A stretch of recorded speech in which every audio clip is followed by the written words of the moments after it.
show you how to convert a selection to a channel and how we can switch that channel back and forth into a selection.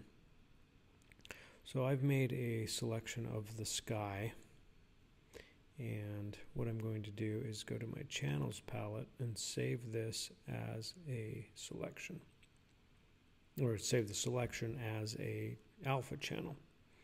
So we have our red, green, and blue channels, which make up the color and tone of this image. And with that selected, if I click on the save selection as alpha channel, or save it as a channel, it creates a new channel. I'll show you what that looks like, which basically is just this stencil. But once that's selected, we can take this alpha channel and reload it as a selection and apply other adjustments or use it to create masks. And so let's do that right now, because what I want to do is see what it looks like to drop. Oops, excuse me, I need to turn on these other options. What I'd like to do is see what the sign looks like with those other skies, this sky and this sky. And so what I'm going to do is select the channel, and there's three ways that I like to use to load a channel as a selection. The first is to select the channel. You can see that selected there. And then when I go down here to the load channel as selection, I click on that, it turns that into marching ants. So that's one way of doing it. I can also go up to select, load selection. At this point it will ask you which image that you want and which channel. So if there's multiple alpha channels, it will ask you which one you want, and that will load that as a selection as well. But my most favorite is a command click. So you'll notice that when I go to select a particular channel, my cursor turns into a pointed finger.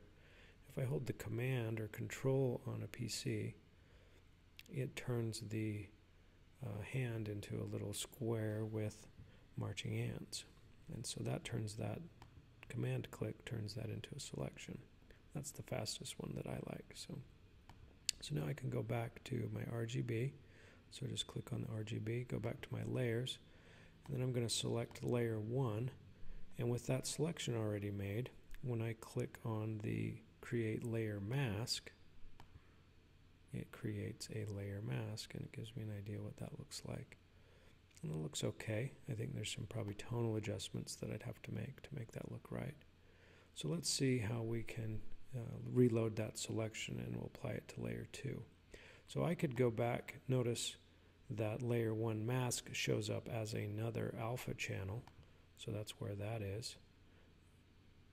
And again, it only shows up when you're clicked on that layer, so that mask shows up as a channel there.